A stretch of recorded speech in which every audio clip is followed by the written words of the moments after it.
Hello everyone. हम class 7 science NCERT को study कर रहे हैं और आज के इस वीडियो में हम इस बुक का चैप्टर नंबर 5 जिसका टाइटल है एसिड बेस एंड सोल्ट इसके बारे में डिस्कस करेंगे।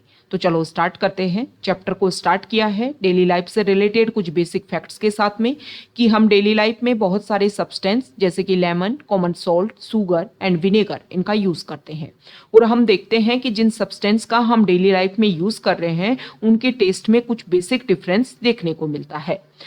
कुछ सब्सटेंस का जो टेस्ट है वो शोर होता है, कुछ का बिटर होता है, कुछ का स्वीट और कुछ का सोल्टी होता है।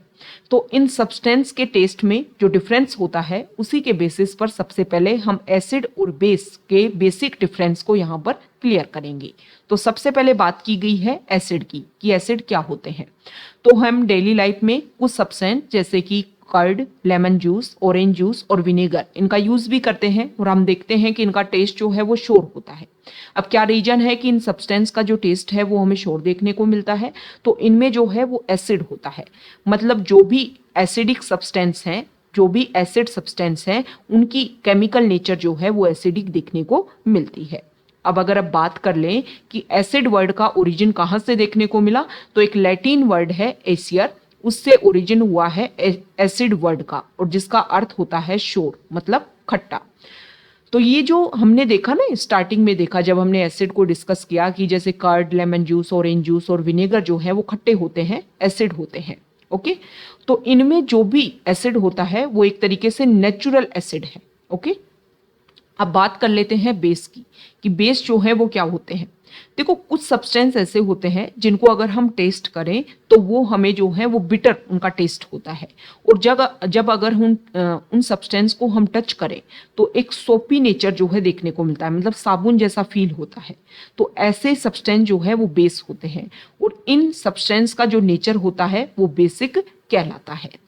तो हमने क्या डिस्कस कर लिया, हमने बात कर ली एसिड की और बेस की। लेकिन बहुत सारे सब्सटेंस ऐसे होते हैं जिनको डायरेक्टली हम टेस्ट नहीं कर सकते, लेकिन हमें पता करना है कि वो एसिड है या फिर बेस है। तो उनके लिए कुछ ऐसे सब्सटेंस का यूज किया जाता है और उन सब्सटेंस के थ्रू जो है, जो मेन सब्सटेंस है उसके एसिड और बेस होने का पता लगाया जाता है। तो जिन सब्सटेंस का यूज किया जा रहा है किसी का पता लगाने के लिए, उनको हम बोलते हैं इंडिकेटर। तो हम जो है कुछ इंडिकेटर का यूज करते हैं और फिर यूज करने के बाद में जो इंडिकेटर है वो उनका कलर चेंज होता है, उस कलर के बेसिस पर उस सॉल्यूशन को डिक्लेयर किया जाता है कि ये एसिड है या फिर बेस है। जैसे कि कुछ नेचुरल इंडिकेटर भी हैं, जैसे कि अगर हम बात करें तो turmeric, litmus, China rose, petal जो है जिनको गुडल के नाम से भी आप जानते हैं, ये सब कुछ जो है वो नेचुरल इंडिकेटर है। मतलब इनका यूज करके आप किसी भी सॉल्यूशन को, किसी भी सब्सटेंस को क्लियर कर सकते हो कि ये एसिड है या फिर बेस है। अब यहाँ पर कुछ बेसिक एग्जाम्पल दिए हुए हैं, आपको क्लियरली ध्यान में रखना है कि किसमें जो है वो कौन सा एसिड पाया जाता है। बात करें विनेगर की, तो विनेगर में होता है एसिटिक एसिड। आंट का जो स्टिंग होता है, मतलब चींटी का जो डंक होता है, उसमें होता है फॉर्मिक एसिड। सिट्रस फ्रूट जो होते हैं जैसे कि ऑरेंज, लेमन, इनमें होता है सिट्रिक एसिड। कर्ड, दही में होता है लैक्टिक एसिड। स्पिनच मतलब पालक में होता है ऑक्जेलिक एसिड, ऑक्जेलिक एसिड। आंवला और सिट्रस फ्रूट में होता है एस्कॉर्बिक एसिड, विटामिन सी। टेमेरिट मतलब इमली। ग्रेप्स, अनराइप मैंगोज, जो कच्चे आम जो होते हैं उनमें होता है टार्ट्रिक एसिड। अब ये सारे जो एसिड की हमने बात की, ये एक तरीके से हमारे नेचर जो है, हमारा नेचर जो है उसमें एक तरीके से नेचुरली पाई जाते हैं। अब बात कर लेते हैं बेस की। तो जो लाइम वाटर होता है उसमें होता है कैल्शियम हाइड्रोक्साइड। विंडो क्लीनर जो होता है, विंडो का जो ग्लास होता है उसको क्लीन करने के लिए जिसका यूज किया जाता है, तो उसमें होता है अमोनियम हाइड्रोक्साइड। सोप, साबुन जो होता है उसमें होता है सोडियम हाइड्रोक्साइड या फिर potassium hydroxide. Milk of magnesia में होता है मैग्नीशियम हाइड्रोक्साइड। तो आपको ये क्लियरली इनके नेम जो है वो ध्यान में रखने हैं, क्योंकि बहुत सारे एग्जाम में डायरेक्टली आपको एग्जाम्पल देकर के 3-4 एग्जाम्पल देंगे और पूछ लेंगे कि इनमें कौन सा एसिड जो है वो किस में पाया जाता है या कौन सा बेस जो है वो किस में पाया जाता है। तो ये हमने देखा। अब हम देखते हैं कि जो अभी हमने बात की नेचुरल इंडिकेटर की, जिनके थ्रू जो है हम उन सब्सटेंस का पता लगा सकते हैं जिनको हम टेस्ट नहीं कर सकते। तो सबसे पहले बात करेंगे लिटमस की।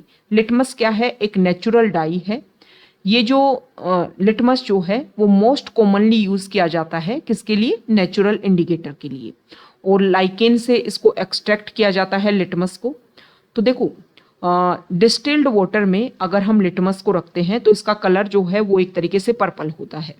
जब किसी एसिडिक सॉल्यूशन में हम लिटमस को ऐड करते हैं तो उसका कलर रेड हो जाता है, और जब किसी बेसिक सॉल्यूशन में इसको हम ऐड करते हैं तो इसका कलर जो है वो ब्लू हो जाता है। मतलब ये जो लिटमस जो है वो एक तरीके से सॉल्यूशन के लेवल पर भी और स्ट्रिप्स के लेवल, पेपर के स्ट्रिप्स जो होते हैं उसके तरीके से भी अवेलेबल होता है, जिसको लिटमस पेपर के नाम से जानते हैं। तो जनरली जो है वो रेड और ब्लू लिटमस पेपर में ही अवेलेबल होता है। इस तरीके से लाइकेन है नेचुरली तरीके से, और उसको जब आप पेपर में कन्वर्ट करते हो तो इस तरीके से वो देखने को मिलता है। ओके, तो हमने डिस्कस किया लाइकेन के बारे में। ये लाइकेन है, इससे एक्सट्रैक्ट किया जाता है लिटमस को।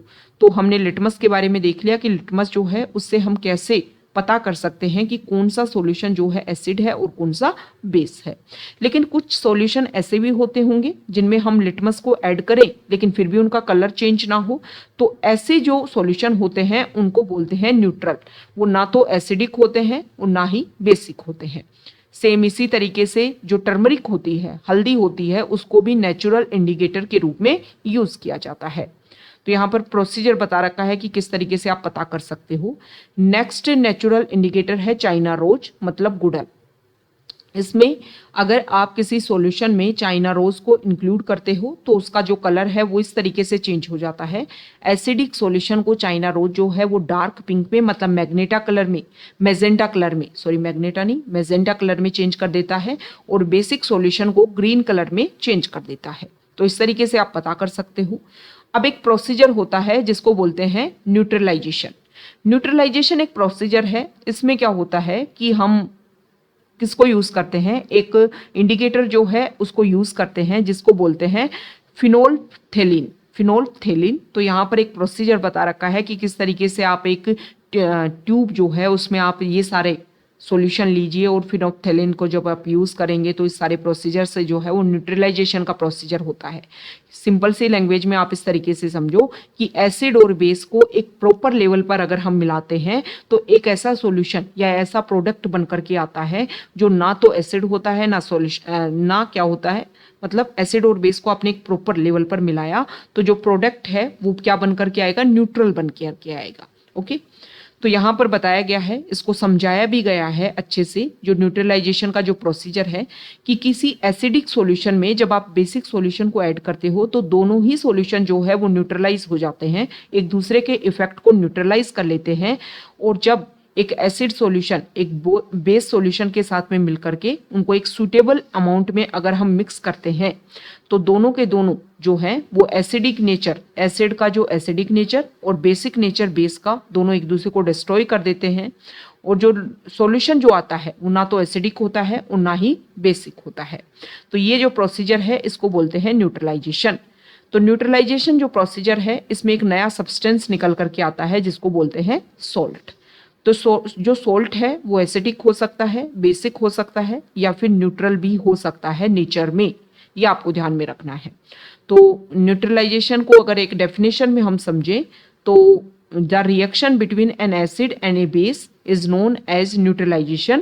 Salt and water are produced in this process with the evolution of heat. मतलब इसमें हीट का इवोल्यूशन देखने को मिलता है। यहाँ पर जो है वो रिएक्शन के थ्रू आपको सारा समझा भी रख रहा है कि एसिड और बेस को हमने मिलाया तो सॉल्ट जो है प्रोडक्ट के रूप में बना और वाटर प्रोडक्ट के रूप में बना, और हीट जो है वो इसमें इवॉल्व हुई।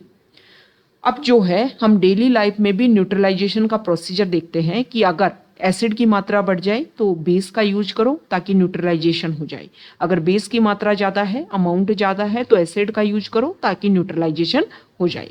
तो कुछ एग्जाम्पल है यहाँ पर, जैसे कि हमारी बॉडी में कभी कभी हम देखते हैं कि इंडाइजेशन हो जाता है। इस बुक के चैप्टर नंबर 2 में जब हमने डिस्कस किया था न्यूट्रिशन इन एनिमल्स, तब हमने देखा था कि ह्यूमन बॉडी जो है उसके स्टमक में हाइड्रोक्लोरिक एसिड होता है, और ये जो हाइड्रोक्लोरिक एसिड होता है वो फूड को डाइजेस्ट करने में बहुत ज़्यादा हेल्प करता है।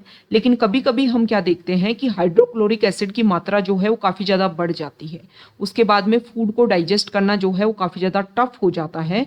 तो इनडाइजेशन को जो है, इनडाइजेशन एक पेनफुल प्रोसीजर है, और इनडाइजेशन को खत्म करने के लिए हम क्या करते हैं, एक anti acidic milk of magnesia जो है उसका यूज करते हैं।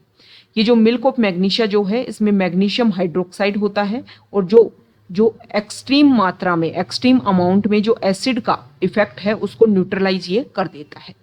नेक्स्ट है एंट बाइट, मतलब चींटी के काटने से।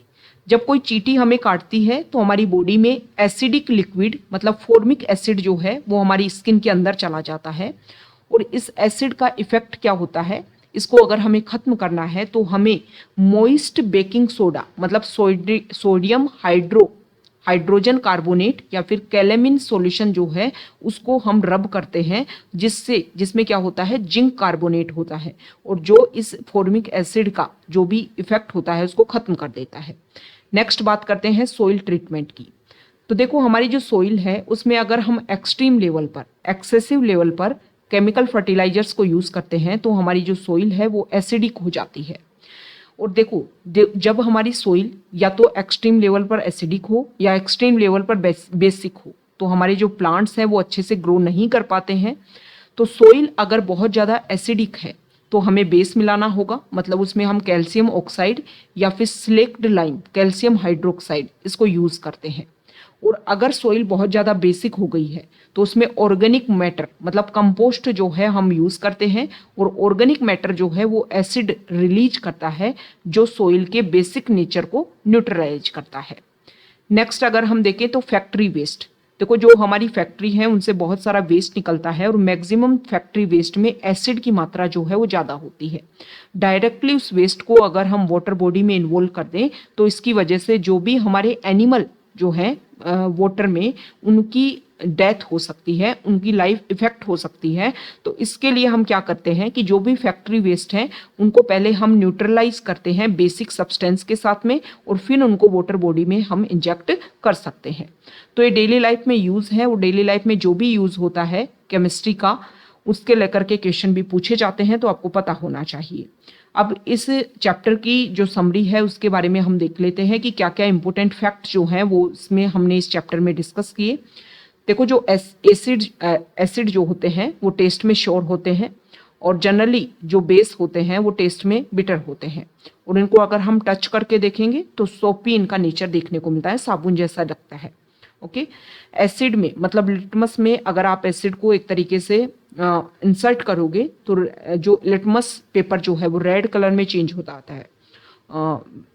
Asset turns blue, litmus red. Okay, और बेस जो है वो रेड लिटमस को ब्लू में चेंज कर देता है।